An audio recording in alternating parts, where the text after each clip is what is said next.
we will be discussing about designing outcome for your course. And as I said, as we proceed, I may request some of you to tell your opinion.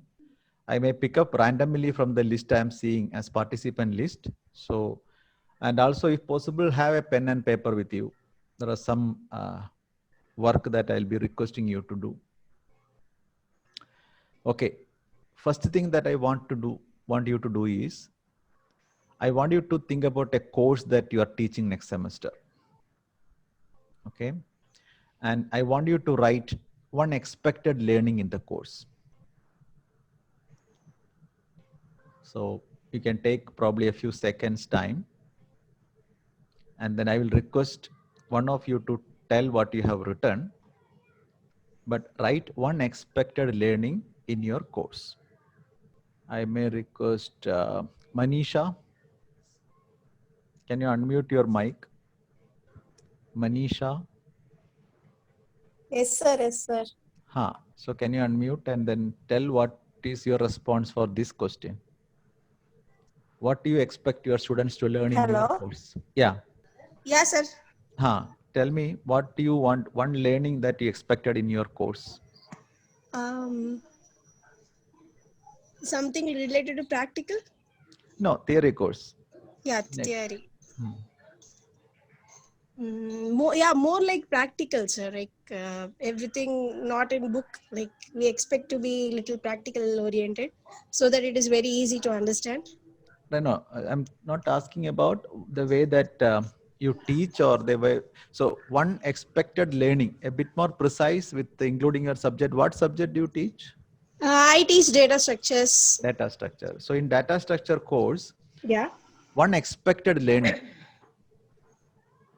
You said practical, but that is a very general way. What exactly is not clear. When you say an expected learning, a bit more specificity is needed, right? Otherwise, when you tell students that I want to be practical, it is a very, very, what do you call, very general statement. Yeah. Can you tell a bit more specific one expected learning in your course in data structure? I want them to understand algorithms, everything clearly. Okay, so that is algorithm. If you take one Yeah. topic, algorithm, you want them to understand algorithm. Yes. Okay, all right. So let us hear another example. See, these expectations are called outcomes. Okay, what you tell as your expectation in learning is called learning outcome. So, but there is a way to tell to the students. That's what we are basically discussing today. There is a protocol, there is a guideline through which if you tell the students, it will be more useful to the students. So how to do that is what we are going to discuss. Harshika? Yes, sir. Yeah. How about your course? One expected learning in your course? I'll be taking like the course algorithm design. Okay. So if the that is if the student studies that subject, then they'll be able to design the algorithm. They can use the appropriate method for Or designing a particular algorithm. okay, you want them to And choose an appropriate one. One is enough. One is enough. We are trying to find out an example of how do you express your expected learning. So you want them to identify or choose an appropriate method for designing algorithm. Is that okay? yes. All right. Yes, sir. So let us ask Muttu. Sir, she is a student, sir. Oh, I see. Okay. All right. Then, Prabhavati.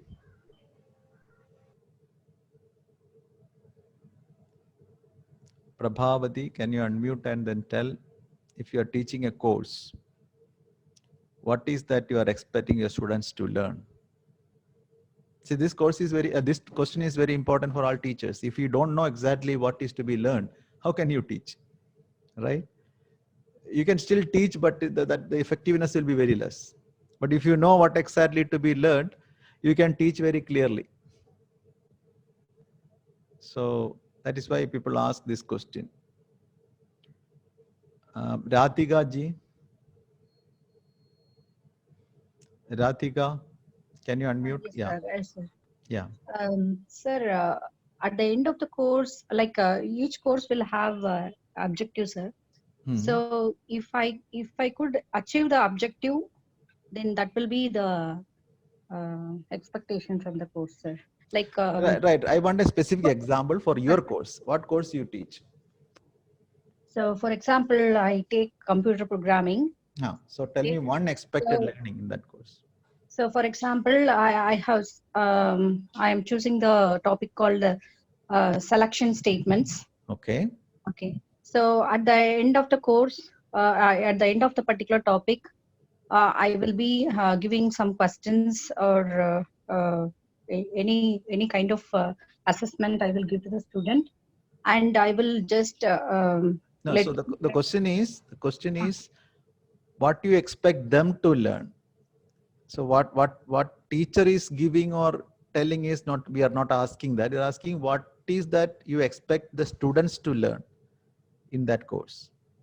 One learning, there may be many learnings. Yeah. One specific learning is what we are trying to answer. We may be giving assignment, test, quiz, paper, all those things are there. But the question is, with all these efforts that teacher is doing, what is one expected learning? We can have many. They should understand the topic. They should understand the topic. So that is one basic requirement from teacher side, right? Yes. All right. So let us stop this exercise now. We have some sample collections, how teachers are thinking to express their own expectation regarding learning in that course. Now, I will show you next slide where you are supposed to ask these questions before you design the outcomes or your expectation. I don't know whether you ask these questions before you design your outcomes. If not, probably you can quickly note down these questions, because these two questions are the guidelines for designing outcomes. Question number 1. What should students know and be able to do as a result of my teaching, as a consequence of instruction? Question number 2. At what cognitive level, at what thinking level will the students perform? So your learning outcome statement or your expectation statement, outcomes are expectations, expected outcome in a more precise way.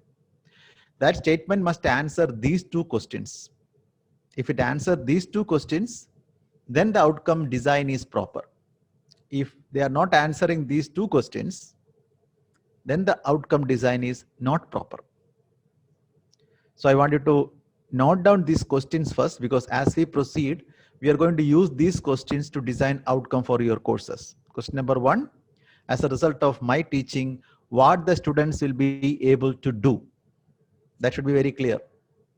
Second thing is, when they do something, which level of thinking they will be undergoing. So answers for these two questions will be reflecting in your outcome statements. So let us see how we do that. Outcome design is not very easy. We need to do a little bit of thinking that is required, because as a teacher, you may be clear in your mind about the subjects, but students are not clear, right? So when you tell something to them regarding learning, it should be very clear, crystal clear. So we need to adopt some steps for that. So keep these questions with you. Will come back and then take these questions. But before that, I want you to think for this question's answer. What is the purpose for learning outcome?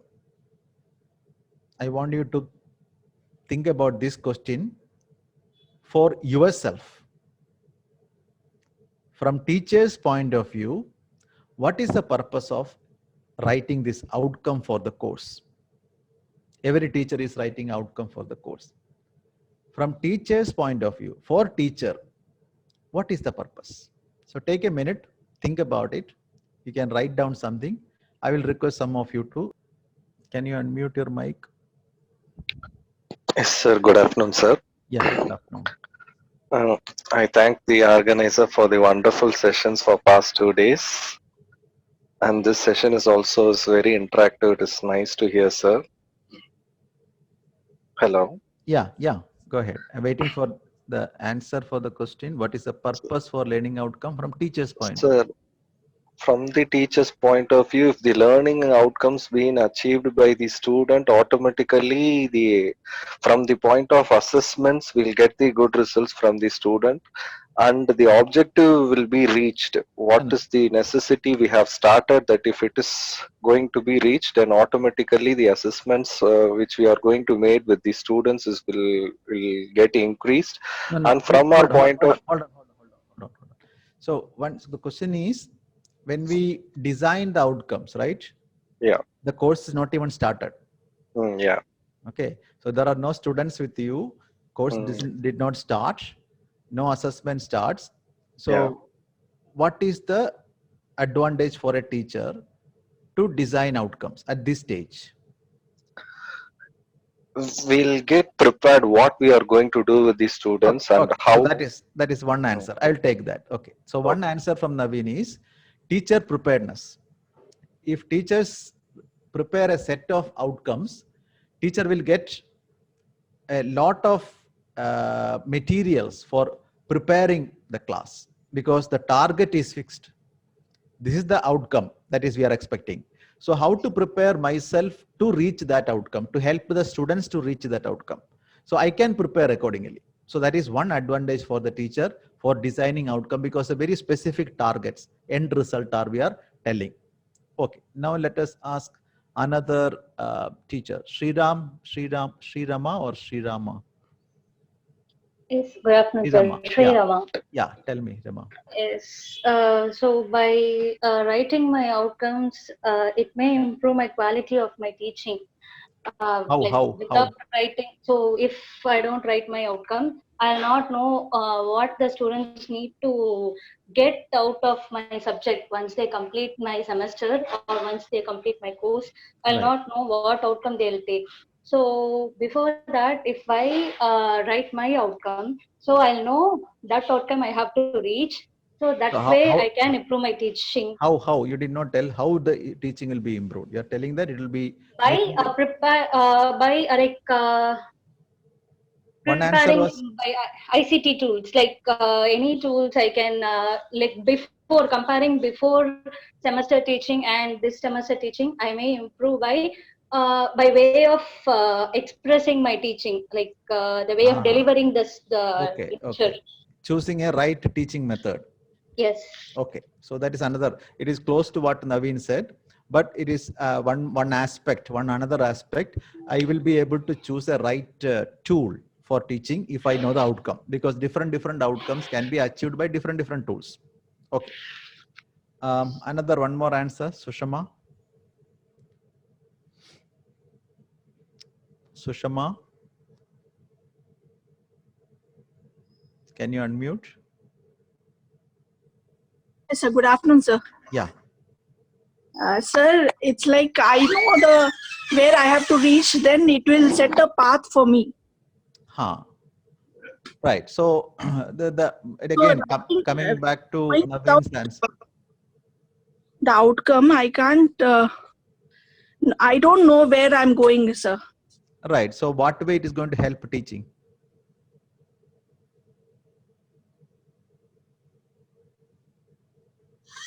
I know the outcomes, then I can plan my methodology well. So that is what Rama also said. Naveen also said teacher preparedness. Yes, sir. If I don't know what the outcome is going to be, then it's like I'm going a blind way, sir. I don't know the way, and so it's all.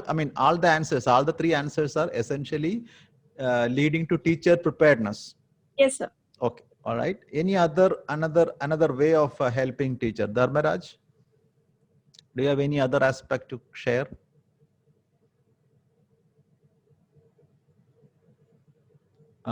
Giri Prasad. Yes, sir. Yeah. Yeah, the learning outcome, which teachers avoid extra teaching, which ultimately help in saving time. Because we will be working on a limited time and defined. How does it avoid extra teaching? Now, once that outcomes are already defined and objectives are defined, we will be focusing on that particular area to reach that. Exactly. And to extra input to the, we are trying to give the extra input to the students, but within that limit, we must focus. Yes, focus is the Unnecessary keyword. wasting of, yeah. Yes. So Unnecessary once, wasting of time is to be avoided. completely agree. So teachers will get more focused. Yeah. That is one advantage or one purpose for designing outcome. Yes. In other words, extempore teaching will go away. I'm not telling extempore teaching is bad, but teachers may not be doing extempore teaching. That means just go to the class and then, talk whatever comes to your mind. That kind of teaching will stop. You'll be very much focused. Yes. Yeah. So there are some advantage, as you said. This slide is just summarizing essentially some of the things you already told. Guide preparation of classroom materials. What kind of learning materials? Teachers' preparedness. And it will give you enormous amount of focus because there are specific end results. What kind of assignment, what kind of test design should I use? That also faculty will know if you design the outcome. Even though before the course starts, even though before the class starts, if you have the set of outcomes, you know what kind of questions you are supposed to ask, what kind of assignment you are supposed to give.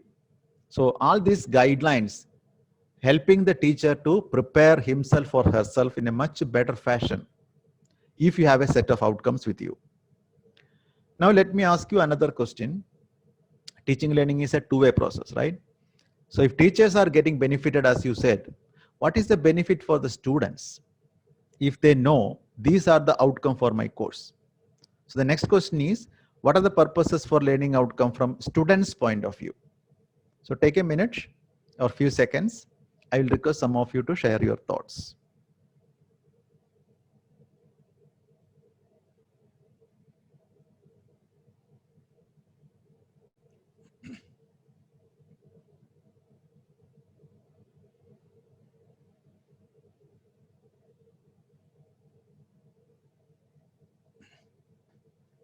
Vaishali?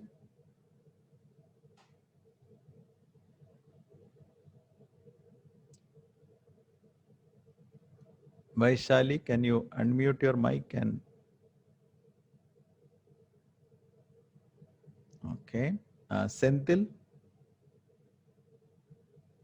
Senthil GA. Can you unmute your mic? Okay. Sukumar? Sukumar? Good afternoon, sir. Is it Vaishali? Sugumari. Sukumar. Okay. All right. Yeah, please go ahead. Myself, Sugumari. The purpose of course outcome designing for student is, I thought they will get better understanding about the structure of the subject. Once they understand the course outcome, they can prepare for that. They can collect materials. They can attend many online courses. They can select the companies for internship. They can prepare. So basically, as you suggest, if you know the target, a self-preparation is also possible if they want. Yes. Yes. So that is one good point. One good point is they can prepare if they want. We know that students don't prepare that much from their side, but still, if some of them wants to prepare themselves, it is possible because teachers are now giving the expected outcome in the course. If you provide the outcome in a proper fashion, that is very important. If you tell outcome the way that you think it is the way, that may not help them to prepare. But if you design the outcome in a proper way, that will help the students to prepare. That is why outcome design is very important. Another aspect, Mani, can you unmute your mic? Mani P.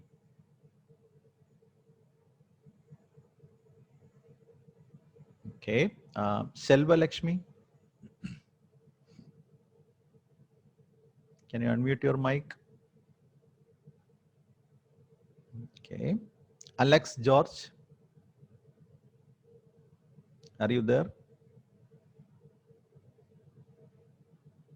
Okay. Radhika. Can you unmute?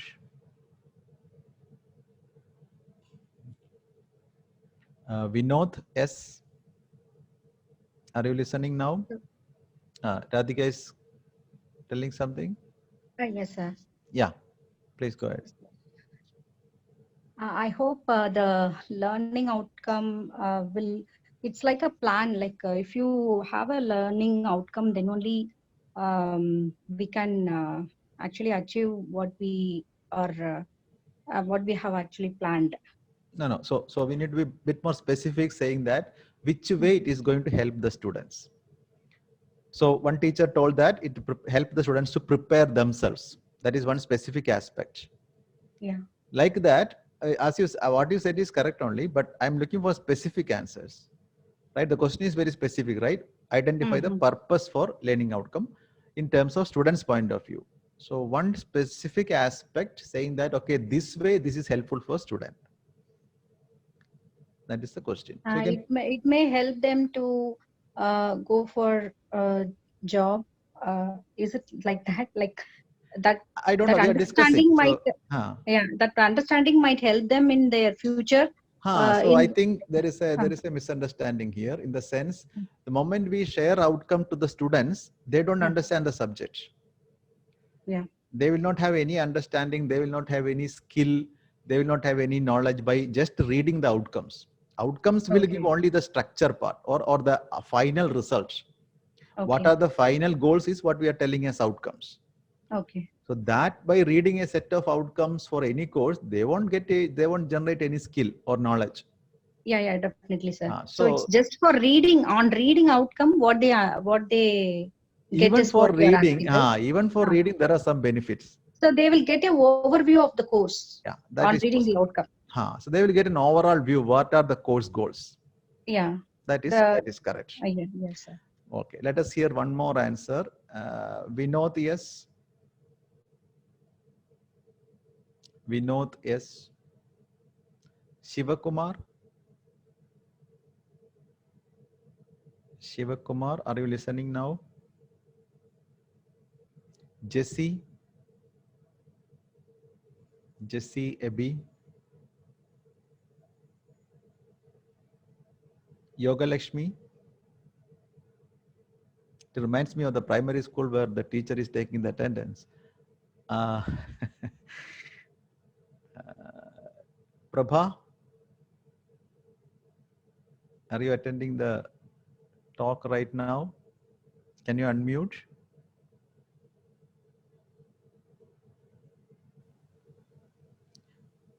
Meena. Okay. So there are various reasons why people are not able to answer. Excuse me, sir. Sir, can I disturb, sir? Yeah. Sir, after the course is completed, they can measure, right? These are the outcomes stated by the faculty, but these are not being reached, or these are being reached, so they can measure. Yeah. So not only after the course, even during the course. During the course, possible. One more thing is, it gives them the excitement that these are the things which I'll be doing after I finish the course. So they are looking forward to achieve that. Yeah, I mean, excitement case. See, excitement for students is a personal choice. I don't want to say that everybody will get excited. But if some of them want to measure their success, like how far I am towards the outcome, how close I am. Yes. That is possible, as you said. That's possible, sir. Yeah, self-assessment is possible. Self-assessment is possible. So that is one advantage. So like that, we are trying to identify what are the different purposes for learning outcome for students. So some of them you told that first thing is they will get clarity on their course goals. What is this course is about? That they will get clarity. They will not understand any of the content. They will not get any knowledge. They will not get any skill. Don't get misunderstood by this. But they will get only what is this course meant for. That they will get. Now, it also provides, as you said, framework for measuring their success. That is one great advantage in terms of learning. Whenever, when you learn also a new thing, simultaneously stand by and then measure how much you are learning is a very difficult process. When you learn a new thing, Doesn't matter you're a student or a teacher. Whenever you learn a new thing, simultaneously assessing your learning is very difficult. So learning outcome for the great advantage for the student is they can measure their own success.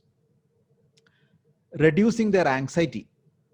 So in the conventional class, teachers don't tell where this course is proceeding, what are the knowledge, what are the skill set. We don't tell these students in a conventional class. So they are kind of a process where they are taken for a journey, but destination is not given. So that produces some kind of an anxiety. That is why, if you remember, many students come before the exam, especially students who are studious. They will come and say, "Sir, what kind of questions you ask in the exam? Is it analytical type or it's essay type?" So because they don't know what is that expected teacher is expecting them to do. So that increases their anxiety. But if you provide the outcomes, then you are telling that this is what I'm expecting you to do. Their anxiety will come down. And there are a lot of research which says that if anxiety is less, you can perform better. This is true for not only students, for everybody. If you are less anxious, your performance is better. If you are very anxious, your performance will go down. So these are the advantage for the students. So now what we agree is designing outcomes for teachers and students. Both are getting benefited. So it's not an exercise that we do because some government agencies are coming for accreditation. No, that is not the purpose. It actually helps teachers and students. That's what we agreed. Now I will tell you some guideline which help you to design the outcome. We haven't designed the outcome. I got some examples, but all those examples we need to modify. One condition that every teacher need to stick for designing outcome is outcome must contain a verb describing an observable action from student. Remember, outcome is your expectation. Your expectation on what? Your expectation on students' performance. Performance doesn't mean that performance by physical body. Performance can be in terms of thinking also. So the students' thinking performance is what you want them to tell as expectation. I want you to think this way or that way. So whatever the way that you want them to think, you need to tell in such a way that it can be observable. Otherwise, how do you observe? Or how does other person observe? So you are expecting an action from student side. That's why it's called a verb. That verb should describe an observable action in terms of learning, your expected learning. So this is one guideline for designing outcome for your course. Keeping this guideline, I want you to now think about the same course that you were thinking from the beginning of this workshop. I want you to come up with one outcome, learning outcome for the course, according to this guideline. So take another 1 minute. I will request some of you to read the outcome, which should be matching with this guideline. Go ahead. It in the chat box, sir? No need. I think I will just request some of you to read it. And then if you have specific doubts, you can ask in the chat box, or you can even unmute the mic and ask. So let us first hear a few examples. Subramanian.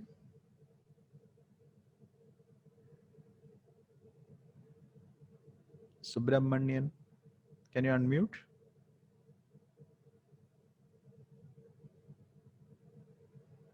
Okay.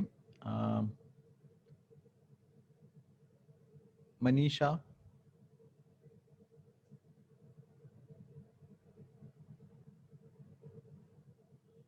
Catherine. Catherine, can you unmute?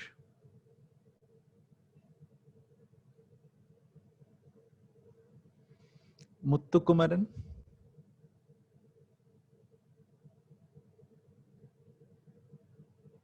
Is Muthukumaran attending the program? Yeah. Yes, sir.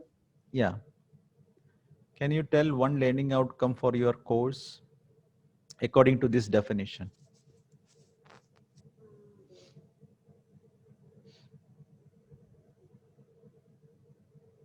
Hello. Muthukumaran. We are not able to hear you. Okay.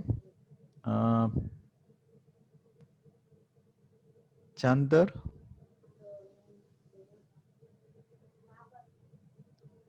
Chandar. No. Pranamita. Can you unmute? Yes, Yeah. sir. Yeah. So if I take the subject algorithm design, then students will be able to design the algorithm. That is one what you outcome. said, right? So that is a verb called design. And Yeah. when they design algorithm, you can observe it. Yes or no? You Yes, can sir. observe it. When they design an algorithm, you can observe it, right? When they design the Yes, algorithm. yes. So that is matching with the definition. Okay. Sir, understanding the concept. So understand the concept. Understand is a verb. But is it observable? Okay, okay. So that is a confusing thing. Understand is a verb, but understanding happening in their mind, which is not observable to you. Okay, okay. So that word is not selected as outcome word because it is not. Apply the concepts of scheduling. Apply the concept is okay, but apply is not a, or apply is a verb, but I can think of several verbs in apply. So it is not very specific. What exactly you want them to do, right? Apply means there are so many thinking performance we can categorize as, oh, he's applying or she's applying now. What exactly you want is still not clear. See, the specificity, exactness is not coming when you say, I want my students to apply something. That's a very general statement, or you can say that I can think of many cognitive actions in that one statement. So let us ask Prabhavati. Prabhavati, can you unmute your mic?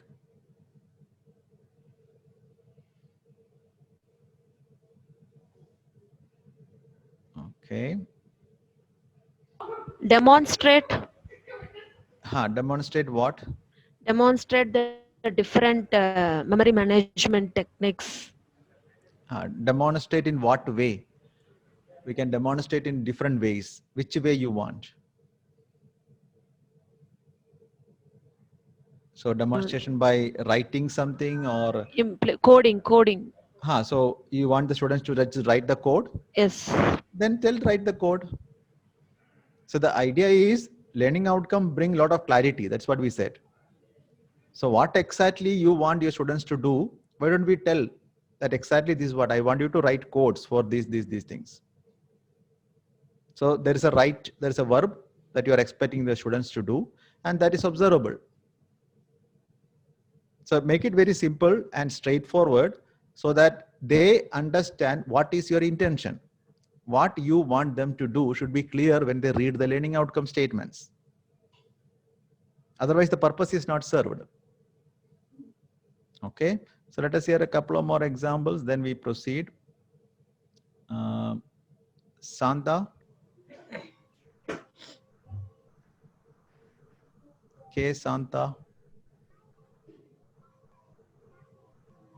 Vinod. Sir, one more doubt, sir. Actually, can we take that knowledge as the outcome of course, sir? No. Knowledge of identifying or recognizing or categorizing. You're telling so many things. So knowledge is not an observable action. Okay. Identifying is an observable action. If somebody is identifying something, I can observe that. Okay. But you said a couple of more. Categorizing, that also is observable. Somebody is categorizing. Yes, sir. But you said one more word, which is recognize.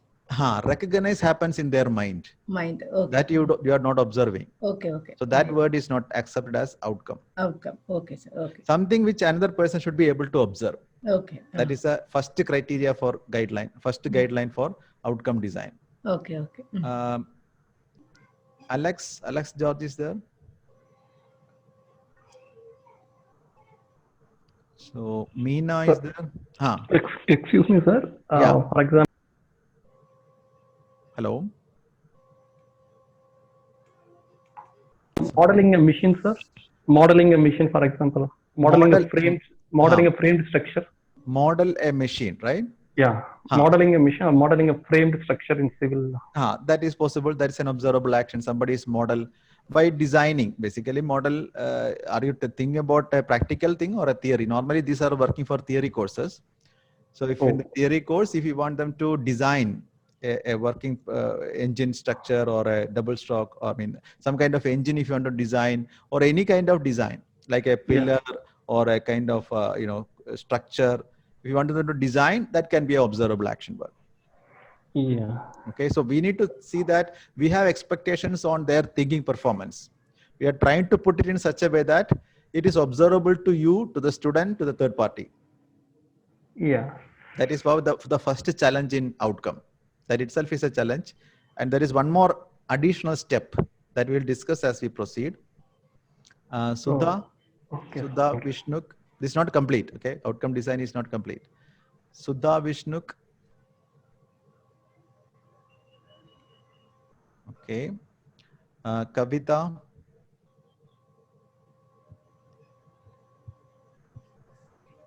Kavita is attending. Suraj. Yes, sir. By analyzing a particular thing, by finding out some parameters. So find out some parameters. Some we need to replace by the context. But find out parameters can be an observable action. But when you say analyze, they may be finding out by analyzing. But analysis is a process. I can like the apply thing. When you say apply or analyze, there are a bunch of thinking actions are possible. So by telling the students that I want you to apply these things, I want you to analyze these things, it's not going to help them. Because I can think of so many cognitive actions, thinking actions in that particular word called apply or that word called analyze.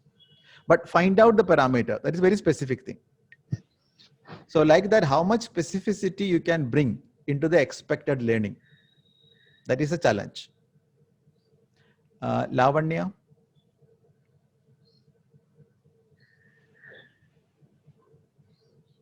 Dharmaraj. Are you listening now? Esra.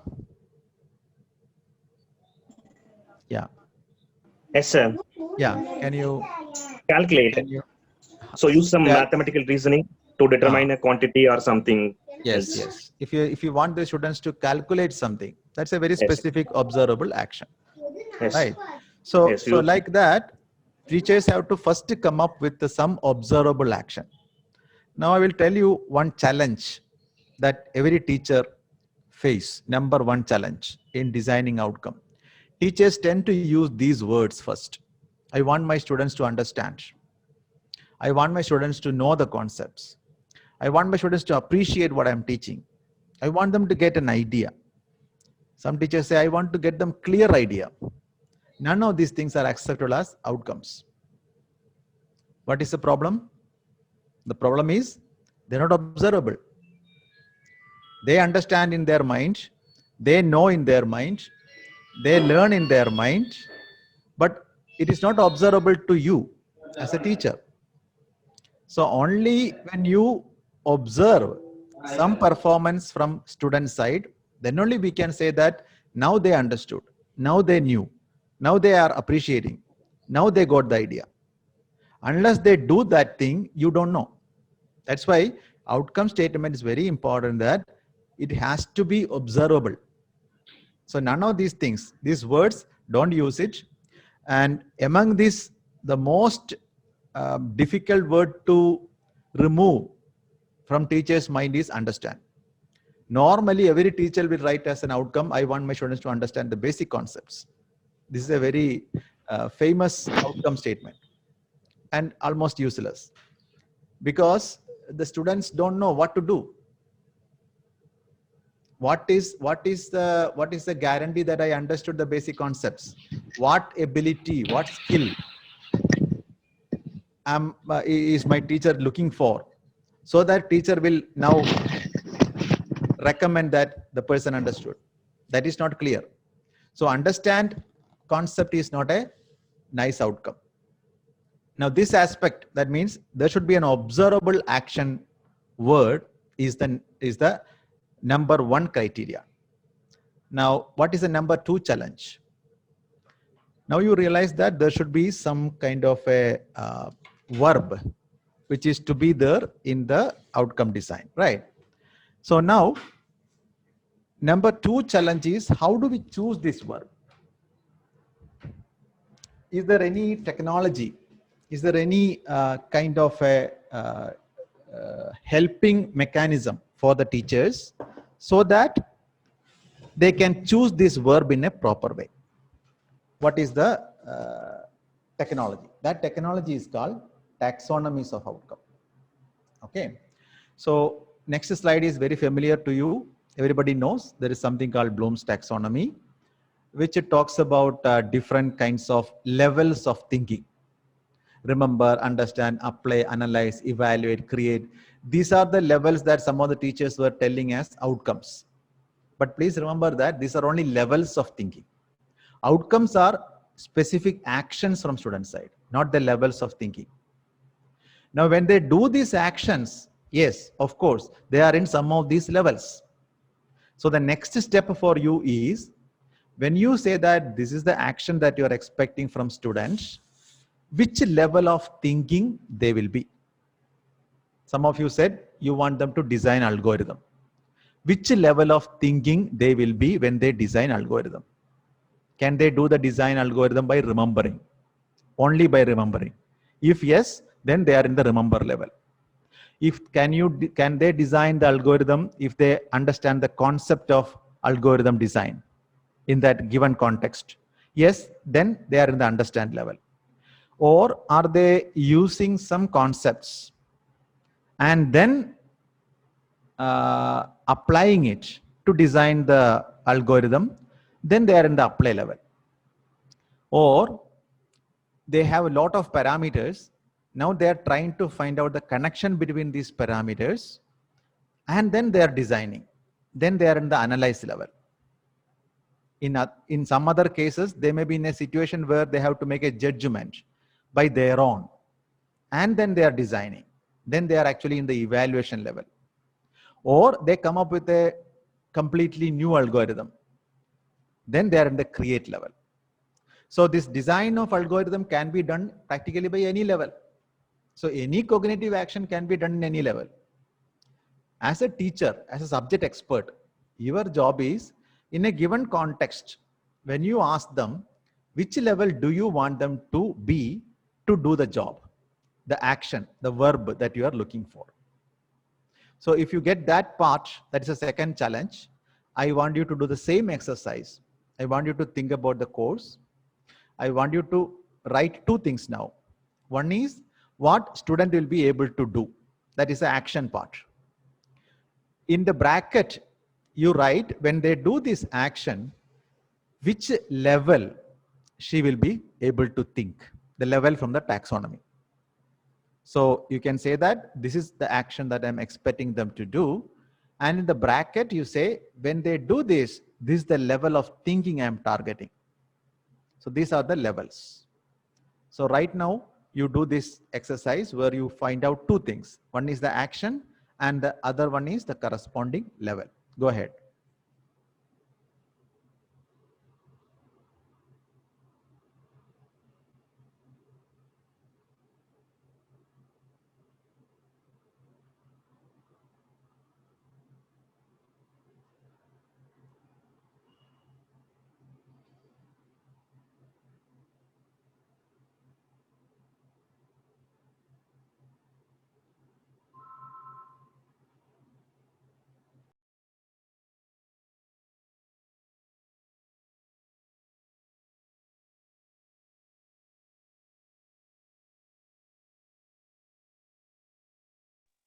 Sir, sorry, can you repeat that what we have to do, sir?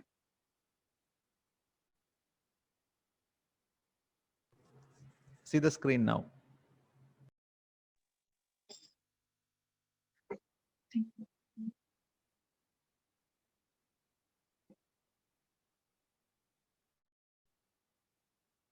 Okay, sir. Okay, thank you.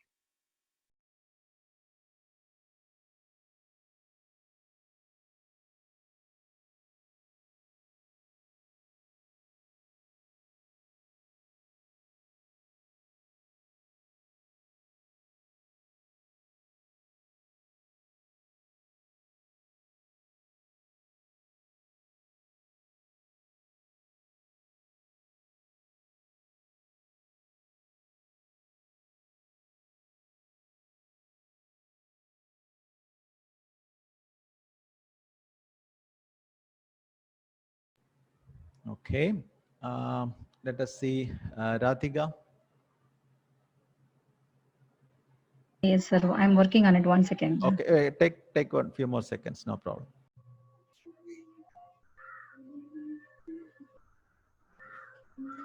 Sir, Yeah. after the course, our students can design their own algorithm. Okay. And they can do the projects. No. So let us focus on the first thing you said. They'll be able to design algorithm. To do that job, according to the taxonomy, which level of thinking? Apply level. Okay. Yeah. So now when you write the outcome and tell the students, what we should say is design algorithm in the bracket apply level. Okay. That is a ideal format of a outcome design. Okay. Not saying that I want you to apply something, but that because that is a lot of things are there in apply level. But Okay. this is a very specific target like design an algorithm. Mm. And the idea that they are in the apply level means they are actually using some protocols and then using and designing an outcome. Okay. So they'll be in the apply level. Okay. Okay, sir. All right. So now let us hear another. So Subramanian, are you still there now? No. Okay. We will ask Harshika. Harshika, are you there? No. Yes, sir. Can you tell one of the learning outcome with the corresponding level? Okay. Sir, like for example, numericals, IT is physics. So when we give numerical, we ask them to like evaluate something. So formulate something. What is the learning outcome statement? They will be able to do what? They'll be able to? They will be able to do certain numerical or apply the formula in the question. Like if you are asked to, for example, if you are asked to find the curvature in the Newton's ring experiment, then they will be able to apply the concept, the formula that is taught, and then they can solve it. Okay, so basically that's basically calculation. Yeah, calculation. So you want them, they'll be able to calculate so many parameters in a particular context. Yeah. Now, which level do you think they will be for calculating? According to the taxonomy, calculation can be done in all the levels. It depends upon the context. Yes. But which level you want your students be for the calculation? Application only apply, and sometimes it can be evaluation also. Okay, so can you explain me how do they be in the evaluation level? Yeah, so basically in evaluation we have to not create, but do some evaluation, right? Like for example, you have to evaluate between two quantities, or we have to compare, right? So there is a misunderstanding. Yeah. So when you say evaluate a quantity or evaluate an integral, that is not the evaluation in that level. Okay. Okay. So the level in what meant by Bloom's and Covax's in that evaluate level is when the student makes some decision, some judgment based on their hypothesis. Okay. That is called evaluation. So an evaluation basically quantifying something.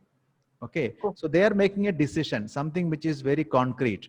This is what it is. But that decision making happens based on their hypothesis. Then we can say they are evaluating. For example, there are A, B, C, D. Choose one. So they are choosing some. They are making a decision. But then they choose B and then say that I'm choosing B because 2, 3 points, 1, 2, 3, 4 points, they're right. Those are their ideas. It is not from the textbook. It is not from what teacher told them. It is not from their students, colleagues told them. It is their own ideas. So if they create a hypothesis and then make a judgment, then they can be in the evaluate level. That's a pretty tough job. Okay. Okay. That is not the normal evaluation that we see. For example, we say paper evaluation. Yes. That means when you go to a paper evaluation camp, they are evaluating a lot of paper, but you are not in the evaluating level. Why? Because the guideline for evaluating the paper is given to you.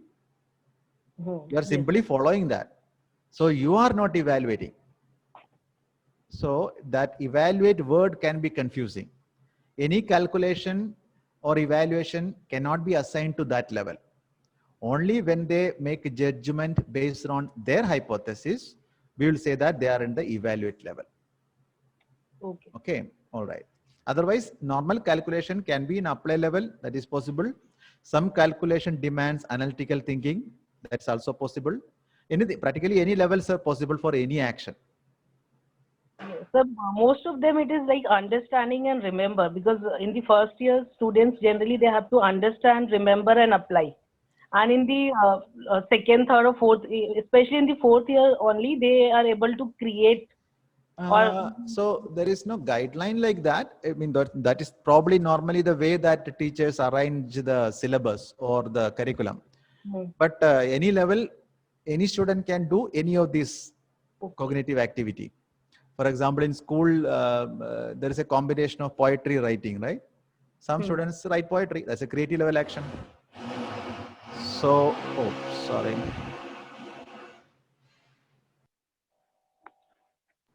So that means, so it means that it is possible to have creativity at any level, not only in the third level. I mean, the third year or fourth year. But basically, the syllabus is designed in such. Generally, the approach is we give remember, understanding kind of thing in the beginning and then go up. Yes. That is not a what you call scientifically proven approach. Okay. I just want to tell you that. Okay. Now, so the action that you are telling and the corresponding level. Let us ask another person. Sir, hello. Yeah, go ahead. Hello. Yeah. Sir, this is Naveen. Sir, if suppose I am handling a course of Python programming, shall I keep the outcome like the students can able to structure the simple programs for solving the problems? It can comes under create and remember. So when you say structure the, what is that? Structure the simple programs to solve the problems. Structure the simple Python programs to solve problems. When you structure means, what exactly you mean? You want them to write the Python program? Students can able to structure to solve real-time problems by using Python programs like that. Right. So when you say structure the Python program, what exactly the student is doing? They're writing in the program, right? Yeah. They're writing the code. Yeah. So when you want them, you can even say, you can say structure or even write the code for Python program to solve a real-time problem. Yes. So then if the real-time problem means that may be something which is not described in the textbook, that may be something that you did not discuss in the class. So they have to come up with their own ideas. So obviously they will be the create level. Yes. Yeah. Yeah, that is possible.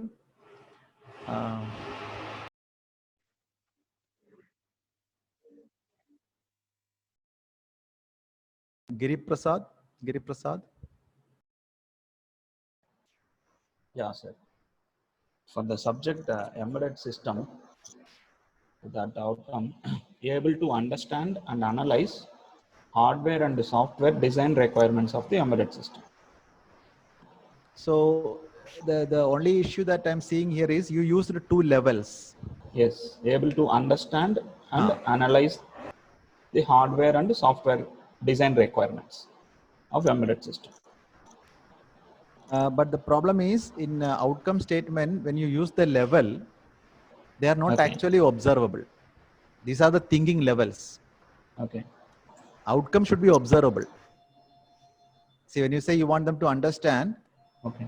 See in cartoons and all, when somebody understands there's a bulb lit on the head, right? So something has to be observable, and then so that okay, now he is understanding. For that understand word, we don't know whether they're understanding unless they do something. So we need to replace that word understand. Level can be understand, but what is the action that you are looking is not clear. Level can be analyzed, but what is the action that you are looking in the analyzed level is still not clear. So when we say outcomes, it is very important that levels can be mentioned like in a bracket, but action should be there in the outcome statement. What is that action? For example, in understand level, what cognitive action are you expecting from students? Can you think that, okay, when they do this, then I will certify that they understand? What is that particular thing that you are looking? Able to develop what? Develop hardware and software. So if they're able to develop hardware, when you say develop hardware, develop software is okay. I'm thinking of pen and paper job. Develop hardware is a practical lab related thing, right? Yeah. Yes. So we normally confine these to cognitive processes. That means thought processes. This classification that we are talking, the one that you are seeing in the slide, that is only for thought processes. That's why it's called cognitive domain. So lab related thing. So this is not at all lab. That embedded system itself will deals about the hardware and software. Okay. So if they are not physically, if they are not doing anything physically, only mentally, then this matches. Yeah. So you can say develop hardware or software. Yes. So you're saying that when they develop a software, they can do simply by understanding the concept. Yes. Yes. They are not in need to apply anything to develop a software. So this is where the confusion comes. Now, can they do the job only by understanding, or are they applying something and then developing the software? If they're applying something, then the level is apply, not understand. So definitely, a student has to apply at least some algorithms or methodologies to be applied. Then the level is apply, you are targeting. Yes. Not understanding. No, understanding actually, is required. I'm not telling that understanding is required to go to apply, but that is not what you are targeting. No, for example, I will give for a TV mechanic. Let it be. To be a mechanic, first of all, he has to understand that design of that particular TV. Then he has to analyze that circuitry, and then he has to attempt. Or to apply his knowledge to rectify the error or a fault which has taken place in the television set. That is fine. But when we say outcome, we are looking for the final stage. What exactly you want? You want them to apply. You want them to develop the software, which involves a lot of applying concepts. Now, you can say that this job of developing software involves understanding level, apply level, analyze level, as you said. But which level is more demanding for this particular job? It's not like equal weightage. Yes. So which level do you think, from your expertise, which level you think will basically enable the job done? So after completing that particular course, you must be in the apply stage. Okay. So please remember, this apply doesn't mean that, as you said, a mechanic opening up the TV and then applying. This can be also, this particular level of applying is only for the thought processes, not actually implementation. Implementation is also can be, but when Bloom's derived this, it is all purely cognitive. So if the student is able to use their brain and then apply a concept in a very familiar situation, we say that he is now thinking in apply level. These are all thinking processes that we're talking about, not actually doing it. Okay. So even though there are engineering courses which have these skills, but those skills, normally we say it's a psychomotor skill. There's another domain called psychomotor where we discuss about the skills and all. These are all thinking skills. That's why it's called cognitive domain. So apply doesn't mean that they are actually go to the field and apply. Many teachers think that this apply means they're actually real life or real time implementation. Doesn't have to be all the time. Okay, this apply essentially means they are using their brain and applying concepts. Okay, so now like that, this action, that means now develop software is the action. For that, a level called apply level is mostly demanded. Now, why do we need this both action and the level? Because in OBE, if you want this specific skill, there are different ways of developing these skills. Unless the teacher know which level he is targeting, which action he is expecting, or which level she is targeting, which action she is expecting, you cannot train them accordingly. So to make your training, make your teaching efficient and effective, you need to get these two things proper. What is the action? What is the corresponding level? So let us hear another example.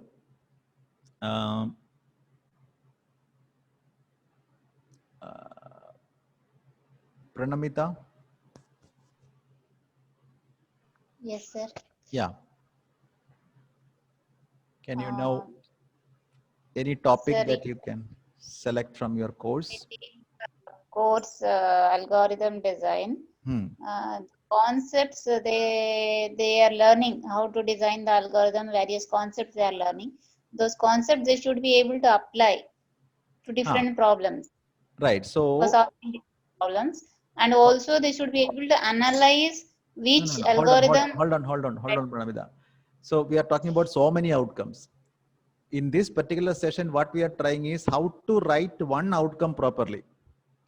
If you are able to do that, you can convert that into many outcomes. So don't think about too many outcomes. Just think about one particular learning that you want, and then see how we can communicate to the students in a proper fashion. Okay. So just think about just one action that you are expecting. What is that? Apply. That is only a level. Action, what is action? I can think of so many cognitive actions in apply level. Which action do you want? See, this is much. So when generally people write course outcomes. To write the solution or algorithm for a particular problem. Yeah. So write an algorithm for a particular problem. Now there is an action. This whole process of writing algorithm may be in the apply level. Yes. Right. So level of thinking is called apply. The action that you are expecting is apply the right. So always when you communicate to the students, you tell, I want you to write an algorithm. That's what I'm expecting you to do. And when you do that, your cognitive load will be apply level according to one type of taxonomy called Bloom's taxonomy. There are several other taxonomies. So according to this taxonomy, I think you will be applying some concepts, but the job is writing an algorithm. When you communicate to the students, job should be specified. Many teachers are writing, I want you to analyze this. What is the job? Analyze is only a level of thinking. I want you to understand these things. What is the job? So unless you tell the job, learning outcome is not helping the students. So please understand this. Okay, so when you tell them what is the job, then they are in a better position to work for that. Let us ask another example. Senthil. Senthil is not present. Amudam. Is Amudam present? Excuse me, sir. Yeah. Sir, I just want to clarify one thing, sir, here. I'll tell you my outcome, sir. I just want to know in which level it falls, sir. Like I want to do it. I'll tell you my outcome, sir. Right. Yes. I teach basically the financial management and investment management to students, MBA grads, sir. Okay. In investment management, the outcome is given the characteristics or given the requirements of the client, you have to design a suitable portfolio for the client. Right. Sir, so this is the outcome, sir. Right. So does it fall under analyze level or create level or in the evaluate level, sir? So as I said, any job in principle can be done at any level, depends upon the context. Yes, sir. Okay. So now you say that requirements are given, they have to prepare a portfolio for the client. Yes, sir. Now characteristic features are given. If you want them to make a portfolio for the client, suppose this client characteristics are completely unknown to the student. Okay, sir. But they know how to make portfolio. They have done this in the exercise before in the class. But Yes. this particular client features are unknown. Now they have to apply or analyze whatever they learned in the classroom because it's a new situation. Okay, sir. Then they are mostly analyzing and then preparing the portfolio. Okay, sir.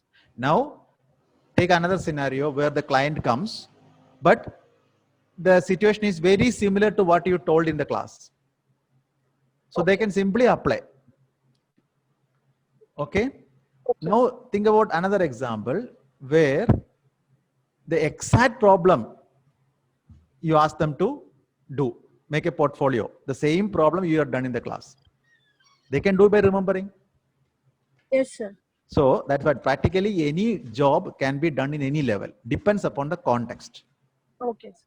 So you have to think which context they are doing this cognitive load, that decides the level. There is no a priori connection. There is no binding that this action means this level. No. Rephrase the outcome so that it falls under a particular level of taxonomy, sir. How can I rephrase the... No, there is no need for rephrasing. You can say that write a portfolio, that can be the outcome. Only thing is you create a situation. That means if you want them to be in the analyze level, you ask a situation where it's a new client. Characteristic features are known to the student. Yes, sir. So then they have to analyze how to do this portfolio preparation. Okay. Okay. Thank you so much, sir. Yeah. So let us hear another example. Radhika, are you there? No. Yes, Sudha? sir. Yeah. Okay. Can you describe? Okay. Yeah. Yes, sir. This is about one programming course. Okay. Okay. Apply the elements of scheme programming to write functional programs. Applying this? Outcome. What is that? Apply? Apply the elements of scheme programming to write functional programs. Oh, so there is an action called write. Yeah. So why don't we tell that this is what I am looking for? Yeah. That will be more easy for the student perspective. Students say that, okay, teacher want me to write something. Whether I am cognitively in the apply level of taxonomy or create level of taxonomy is actually immaterial for the student. Okay. For student, what is more important? What teacher wants me to do? Yeah. So that part has to be clear. So that has to come first. So okay. Write scheme elements of scheme programming using some particular using scheme. tool. So using yeah, you can complete that. Using. So which may comes under apply level, because they are basically using a particular concept they are using and then writing. Yes, so sir. what I am suggesting is you put the student action first in the outcome statement, so that it will be very clear from their point of view. Oh, this is what teacher wants me to do. Let me try. Okay. Okay. All right. Yes, sir. So let us hear Rama.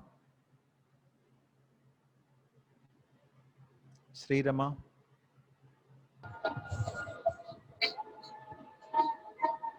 Okay.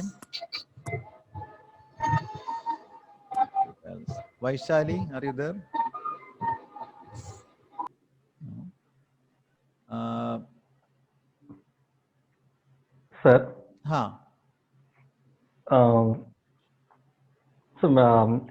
Design a off adder or full adder.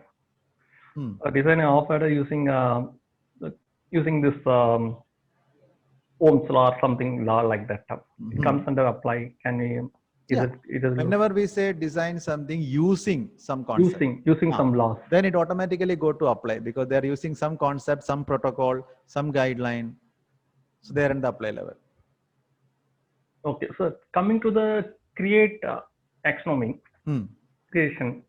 So can you make it whether this when you are writing a question, when you are asking a question to students, can you include that create itself before create a Java program like that? Can you make it, and can you say that as comes under create level taxonomy? So just by using the word create doesn't take the student to the create level. When they create a Java program, so that Java should be at least some of this coding when they write should be their own contribution. They modify the existing program and then they are developing a new thing, at least a part of the code. Then we can say, okay, he's creatively adding something. But simply, simply writing the existing thing, that's only applying. Even if you write create. Okay. Because that level is some information comes from student's mind, which doesn't exist anywhere else. Okay. That only we can say now he is creatively thinking. Okay, sir. But coming to the specific Bloom's taxonomy word create, it's coming like we can ask, we can include that Bloom's taxonomy word itself in the questions. Create a Java program like that. Is it okay to use the Bloom's taxonomy word in question itself? No problem. As long as student know that this is the job. Okay. That context, create a, the particular example that you said, the job is clear. Okay. So then no problem. As long as the idea of a outcome statement is bring clarity about the expected action. Okay. So if that is serving, no problem. You can use any, because these are all normal English words. Yeah. But when you say analyze, job is not clear. Job is not clear. When you say understand, job is not clear. Okay. That is where the problem comes. As long as job is clear, then no problem. You can use any word. Okay. Okay, sir. Right. Thank you, sir. Yeah. Thank you. So one last example, we hear money. No. Sukumari. Yes, sir. Myself, Sukumari. Yeah.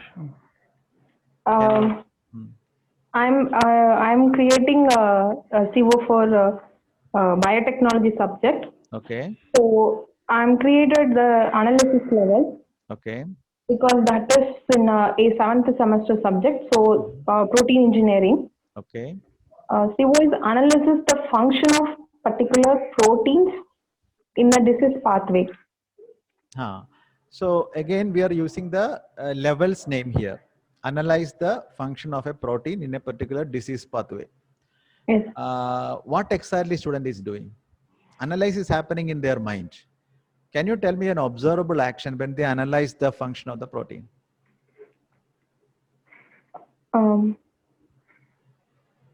Otherwise, how do you know that they are analyzing, right? Yes.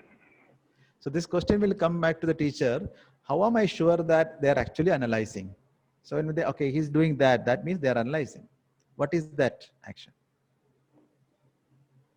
They correlate the functions. Very good. Correlate the functions of proteins. Yes. So when they do that job, analytical thinking is required. Because protein have so many functions. So which function at which context they are correlating, that means they are analyzing. Okay. So only when we say that I want you to correlate the functions between protein A and protein B, that is a job. Level of thinking is analysis. Okay. Now again, as I said previously, protein A, protein B, if you tell in the class exactly the functions and if you do the correlations in the class and ask the same question in the exam, they can do the correlation even at a very low level. They don't have to analyze. If you want them to analyze, then you need to change the context different. That means it's not a very familiar situation.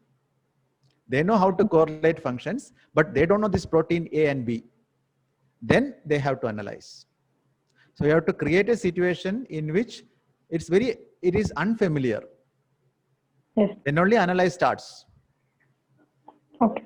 Okay, all right. Let us hear another example. Okay, let us see. I think we have done enough examples. Now you may have some questions. What are your questions on designing outcomes?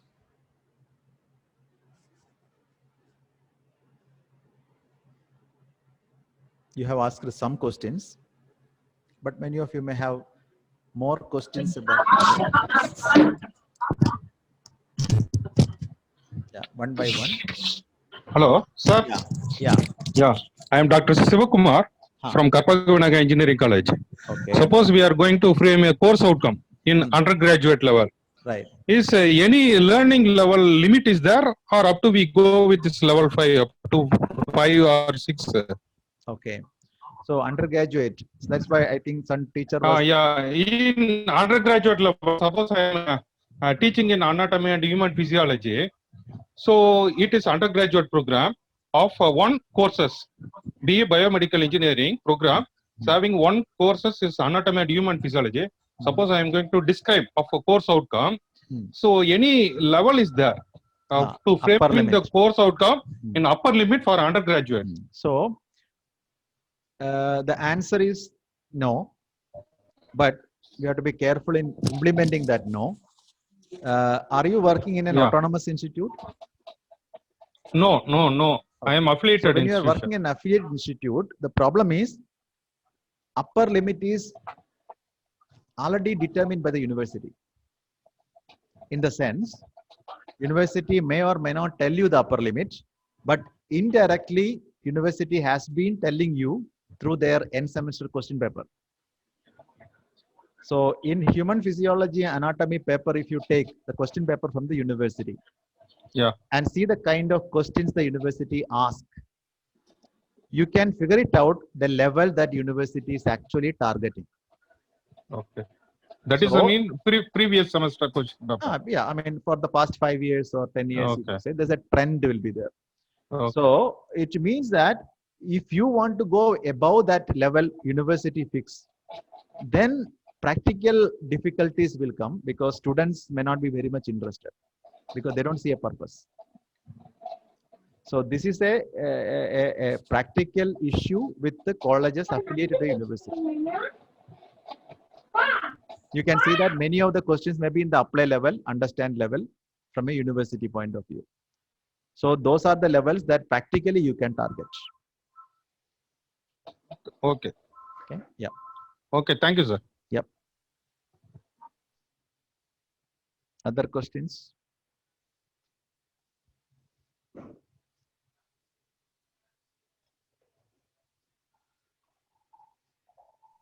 Sir, I'm Radhika. Sir, if we are actually giving some mini project in our course, for example, take any programming language courses. Right. At the end, we will be giving some mini projects. Can we tell that it is a creating of like create can be given? So that all depends upon how do you design the outcome of the project. When you tell project, okay, you will give some task, in terms of project is only a way. Yeah. So in that project, what is that we are writing as an outcome of the project? In that outcome of the project, are we telling that they will come up with these new ways of doing things? If there's an element of novelty there, then obviously you are actually asking them to work in the create level to implement that project. But if there is a project which simply applying some of the concept, then it is an apply level project. So project, just because you give a project doesn't mean that students are in the create level. It is the outcome of the project that determines whether the student is supposed to think in creatively or apply or analyze. Okay. For example, we are asking them to take any of the real-time scenario and complete the project. Again, you're saying complete, but completion doesn't enable. Completion can be at any level. That's what I'm saying. Okay. What is that you are asking them to complete? So, for example, you ask them to fix a real engineering problem outside in a novel way, not the existing way. or there is an engine, you ask them to modify the engine. This kind of scenario, you are pushing them to be creative. See, an engine design is there, but you ask them to modify it. How to modify? They cannot take any existing model. So they have to think creatively. Or any practical problem, you ask them to find out a solution in a creative fashion. That means there is nothing existing they cannot suggest. They have to come with their own idea. Then if the last point. if they complete that way, then it is creative. Yes, sir. Yes, sir. Okay. So project can be creative, but all projects are not creative. Okay. Yes, sir. Thank you. Thank you so much. Other questions? After this question answer, we will move to the last part, which is how do we basically help the students to achieve these targets, the levels.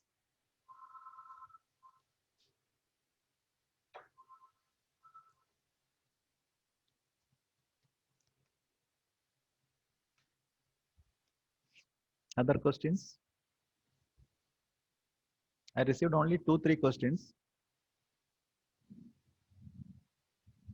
Because question answer is one way of learning in a better fashion. So good afternoon, sir. Yeah. Sir, this is Zilango one, sir. Mm-hmm. Sir, I used to handle a theory of computation subject, sir. Okay. Where we used to design theoretical models of computers.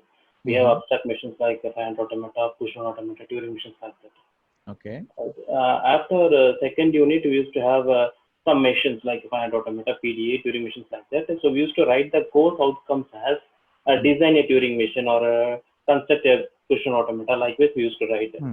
But when we are considering the first unit, they used to introduce like basic notations or fundamentals of finite automata. Likewise, the contents will be there.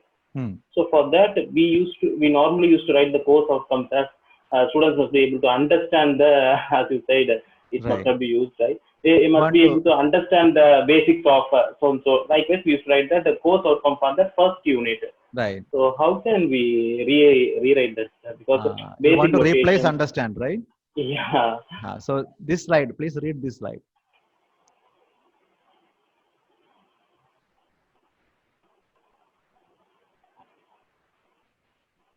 Yes, sir. Activities in the sense like students will be able to write in that way we can. Yeah. Anything that you want them to do, which enable you to certify that the person understands. Must be able to write the basics of. Exactly. Or give the definitions of. Yes. In that way we can. Yeah. Any action, write, define, describe. Okay. So there are actions that teachers are expecting. Only thing is that we haven't asked this question to ourselves. What action are we expecting in this level?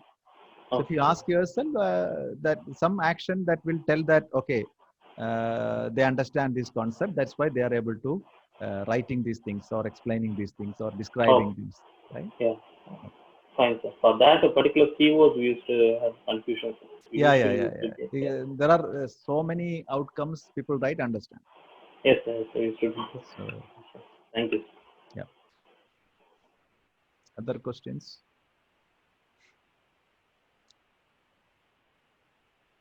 Is there anything in the chat box? Kindly share the link as a link for feedback or attendance. No questions. Okay. Now we'll come into the last part, which is about suppose my outcomes are in the create level, or suppose my outcomes are in the evaluate level. How do I teach at that level? That's the question. Can I use the same way that I have been teaching? That means lecture-based class, and then enable the student skills in that levels. The point blank answer is no. If you are teaching in a lecture-based class, you cannot improve their abilities in their create level, evaluate level, analyze level, or even apply level. Probably if you well-defined, crafted, beautiful lecture can help them to remember or understand something. But any of the other skills, if you want them to be, lecture is a very bad way of teaching. Uh, that's a very disheartening statement because I think if teachers, if you ask them to stop lecturing for a teacher doesn't know what else to do. Yes or no? We are kind of addicted to lectures. So the reason why they say lecture is a bad practice is when we say these cognitive levels, what does it mean? It means these are all skills, some sort of ability or a skill, right? Remember is a skill, understand is a skill, apply is a skill, analyze is a skill. It's all skills, the skill set. So that the question for every teacher is, how do people get skill?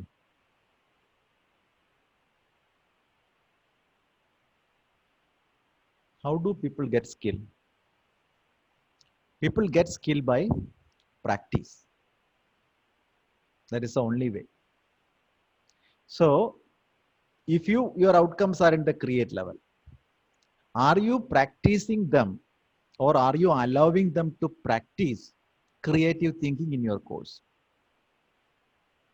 The more frequently you ask them to think creatively in your course, their creative thinking ability will develop.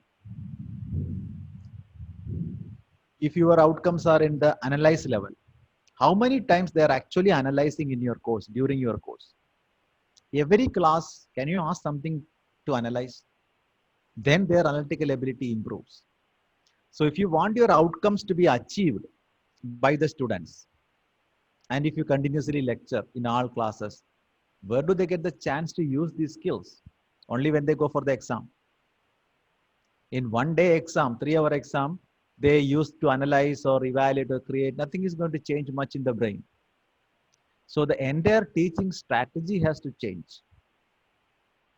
If you want them to be in a very good apply level, every class, they'll be applying something. So you cannot do lecture when they apply things because human brain cannot do two things simultaneously. So if you want them to apply something in your class, you should keep quiet. Let them apply. If you want them to analyze something in your class, you should keep quiet. You ask them to analyze, you give a problem for analysis, and then you should stop lecturing. So that way you want to change the teaching practice. Then only we can even think about the actual OBE to be achieved, outcome-based education. Even then, 100% achieving all the students with the expected skill is impossible. So that's why outcomes, people generally think that outcomes are the result. Outcomes, when you design outcome, that is not the result. That's only your expectation. As we said in the workshop, these are all your expectations. But there is a need for clarifying the expectation because then you can choose an appropriate teaching strategy. For example, I want them to be in a creative level. My outcomes are saying that for this topic or this kind of a module, they should think creatively. Then what should I do as a teacher? What teaching method should I use? So that gives an opportunity for me to choose the right tool. But if you don't know the outcome, then we cannot choose the tool. That is the advantage of outcome design. So now we are going to discuss a couple of teaching methods where you can use in the classroom so that the students will start exercising some of these cognitive abilities. Before we proceed, I want to hear some of the apprehensions from the teacher's side, because I request you to stop lecturing in the classroom. What kind of problems are you foreseeing if you don't lecture? Tell me 1 or 2 problems that you are foreseeing if you are choosing another teaching strategy other than lecture. Sir, coming to the creator, so you're saying about creating, so different, when it comes to Bloom's taxonomy create, so we can show the model. Okay, for example, engineering drawing, we can show pentagon or hexagon is like that. So you can show the visual representation. So model like this we can show. So it comes under create. I feel like that, sir. This is one thing. And coming to a second point, if you stop lecturing, then what kind of strategies you can follow, like that you told. So for that, what we can do is either we can give you a quiz program, quiz kind of things. We can put it in PowerPoint screen, and you can let them think, and let them. It comes all evaluation, creation also maybe, understanding. It comes every Bloom's taxonomy comes under if you do like this. This is my view, sir. What about your suggestion? Yeah. So the first question, when you say that when you show a model, is it creative thinking? Is it helping the creative thinking? The answer is no. It actually hinders the creative thinking. The reason why we are telling like that is, imagine when we were kids, our grandmother, grandfather used to tell stories where there is no visuals. It's only words. So when there is a huge giant coming, I have to imagine in my mind how the huge giant will be. But now the kid can actually start a TV or a mobile phone. They will see the actual giant coming. Their brain don't have to do any work. So their imagination ability will come down. So what I'm saying is, if you show the model, then they don't have to create anything. Your model is shown. So the best way to teach creative thinking is don't show anything. It's very difficult. Certain things are very difficult. No, obviously, creative thinking is very difficult. That's why it's because at the topmost level. IQ level will be 90 or 80 means okay. For 50, 40 like that is there means ratio. Surely it is a very difficult problem. So if you think that your students are not up to that mark, don't put outcome in that level. No, for some students, not all. So we are designing outcome for the entire course.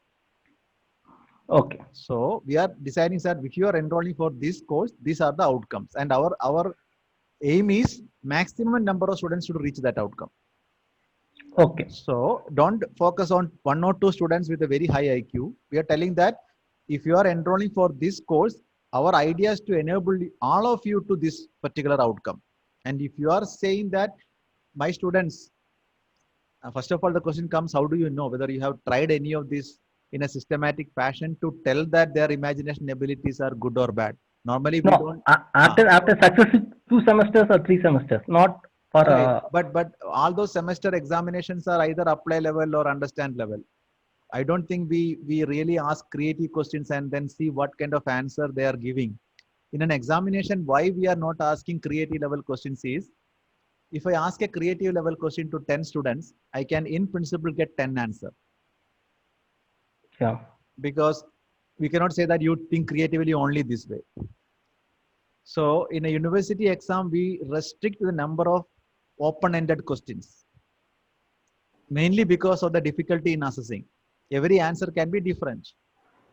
So we actually don't know how creative they are. In a university education system, we don't very rarely check that. Yeah. So now, assuming that they are not very good, then another opportunity, another way of dealing is you restrict the outcome to a level where you think it is possible to achieve. Okay.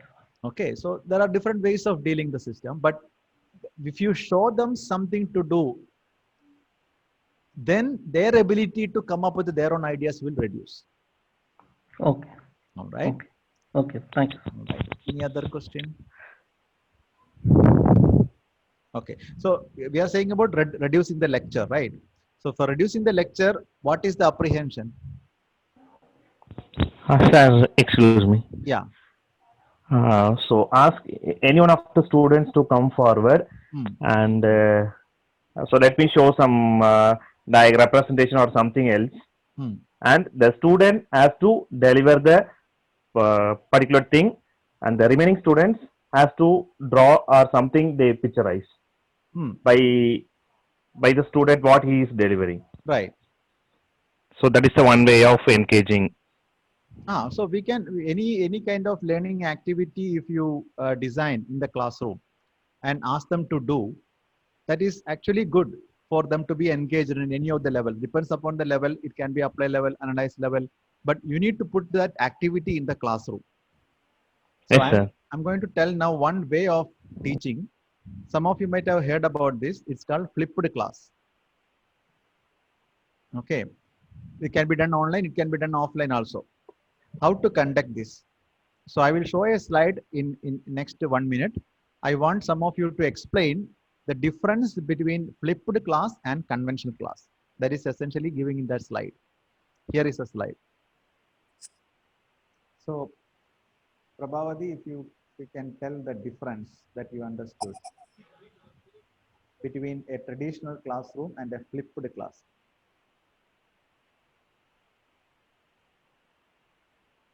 No, Prabhavati is not answering. Jesse, are you there?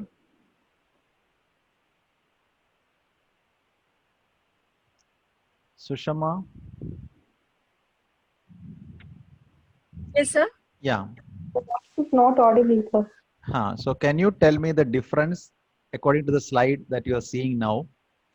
The difference between traditional classroom and a flipped classroom. Flipped classroom is a particular way of teaching. Yes, sir. Flipped classroom is you are shifting it from one mode to other so that the students retain the interest and they are learning outcomes are achieved more effectively, sir. But the difference? Yes, the difference it's given here, no, sir, in the slide. What is that? Yes, before first class on topic, students do nothing and students are introduced to the topic. Okay. So as I've told you earlier, sir, I teach them investment management, sir. I can ask them to watch a movie related to that. Maybe I ask them to watch One Idiot's movie, sir, and come out with their own ideas about what they have learned from that movie. So what topic you teach? I teach investment management, sir, to MBA students. So ideally, flipped classroom means watching movie or entertainment show is not recommended for flipped class. What I'm saying is it is possible to enable their interest and all, but ideal situation, it's a content based video they have to watch. Sir, actually the One Idiot movie is not the Three Idiots which you are thinking, sir. It is a short film made by alumni of IIM. But even again, it's a short film. I'm not sure whether it's like a case study or something. If you want them to present it and then ask them to discuss, then it is fine. But yes, otherwise, sir, it is like the concept is basically suppose the topic is given by a classroom teacher. What are the content that teacher is telling? Okay, so that content in a lecture mode, that means it's very dry content. The idea is not helping the student to learn or anything. They're getting exposed to the thick content. Okay, so it can be like the strategies or whatever that thing that you are coming in that subject, but they will be exposed to those content either by a video or by a reading of a part of the chapter. So the idea is that not enable them to learn anything in that before coming to the class. Learning actually happen in the class, but they will get exposure to the content. So in that context only, when I was seeing when they watch a short film, obviously there may be content, but I'm not very sure whether that is the content that normally a flipped approach recommends. You can think about it, but if you still think that that is possible, you can do it. Now, when they watch the video and then come to the class, what is the difference that you're observing from a conventional class? Sir? Yeah. Sir, good evening, sir. This is Chandramohan from Kanchipuram. Okay. Sir, regarding the thing is, I am basically an electronics and communication engineering faculty. Okay. Say, for example, if I am going to the traditional and flipped, for example, in a day one, or a first year students came into a first semester or second semester, when I'm going to teach about a basic electronics or fundamentals of communication, so I can give some prerequisite from physics or applied physics. So whether in the flipped classrooms, I give some material to work on, and tomorrow we are going to discuss on that, and tomorrow we are going to solve on that, and tomorrow we have some quiz. So I hope this is the difference. Some already information is given to the students to learn. Then when they come to the class, and we will discuss, it will be more interactive than starting with the information. Is it so? Is it the difference, sir? I'm speaking about. So basically, the idea is in the line that you are telling. But it is not like you ask them to solve a bunch of problem before they come to the class. It is only the content is given. It is as if like, you read the chapter 1 and come to the class. Okay, sir. So normally when they come to the class in a conventional case, teacher will explain what is there in chapter 1. Now in this flipped approach, you ask the student to read chapter 1 and come. When they read it first time, they won't understand much. Surely, sir, surely. We don't want them to understand also. But they just got exposed to the content. Now you ask them to come to the class with the textbook where the content is there. When they come to the class, you don't again lecture. Sure, When they come to the class, you ask them to solve problems in that chapter 1. So they have the material with them, chapter 1 material. Yes, sir. Yes, sir. Okay. Now when they solve the problem, they use the content in that chapter 1. They have, so the advantage is that different students will have different difficulties because they are all standing in different positions of a learning curve. Yes, sir. Yes, sir. Yes, sir. Lecture assume that everybody is on the same stand, same position. That is a drawback of a lecture. So when this flipped approach, you can actually walk in the classroom and then tell where the student is struggling, then help them to move forward to solve the problem. That advantage you miss in a lecture-based class. Yes, sir. Yes, sir. I agree, sir. 100% I agree, sir. So, thank you, sir. As a teacher, our job in a flipped class is only to provide feedback. No lecture. Okay, sir. Okay, sir. So now the difficult situation is it possible to do such a class in your environment? Do you think it is possible? Yes, sir. If we are tried, it will be very, very feasible, or it will be very effective to the both faculty as well as to the students, or irrespective of the whether we are focusing on top people or middle order people or royal people. So we can able to cover the entire people. So by things we can improve the outcome. Overall efficiency is improved, sir. That is the idea of outcome-based education. So in outcome-based education, the methodology, suppose you put outcome in the create level. So you ask them to read something, some content, or you ask them to watch a video. When they come to the class, you ask them to do now something which demands creative thinking. You can modify your class like that. Then it is possible to improve their creative thinking when you have some 40 hours of a course. Their creativity will be slightly improved.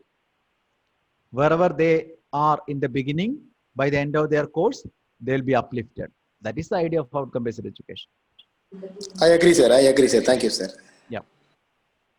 So any other questions on this flipped approach? This is one teaching strategy that you can adopt to improve the outcome-based education or help the students to reach the outcome.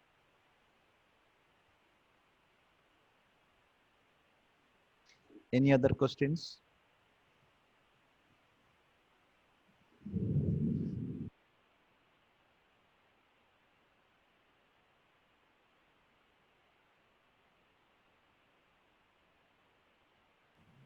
Any other questions? Sir, in flipped classroom, can the method be different? Like, for example, you told we can discuss the problem in the class. Can it be an assignment or can it be an quiz? Possible, but it has to be done in the class. We are not suggesting to outsource it to outside the class. Because if you are if you're asking them to go outside and do it, then the issue is you are not there when they do the job. Okay. So they can actually copy from somewhere. All those issues are there. Okay. That's why it has to be done in presence of you. It can be online or offline. but it has to be done in presence of you so that you can give the feedback whenever they make mistakes. Okay. Yeah. Okay, so thank you. Okay. Yeah.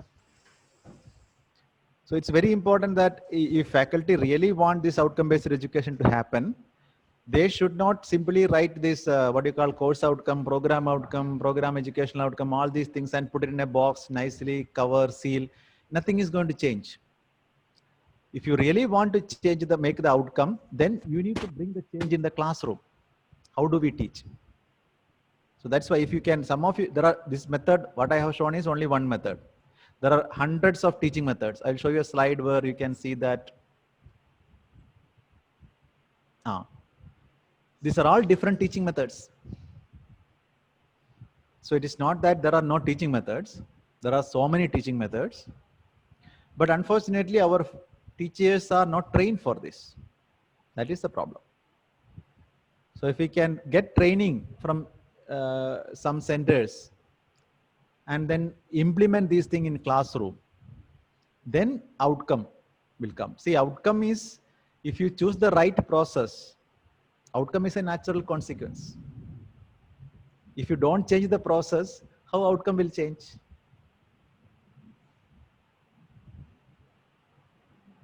Any other questions? We are approaching now only 5 minutes. We discussed only one particular method called flipped class, but there are so many other methods. But once you design the outcome, don't stop there. That's essentially, I want you to give the take home message. Once you know the outcome, when you design it properly, next step, you need to implement a suitable teaching method to the classroom so that students can achieve the outcome. Questions?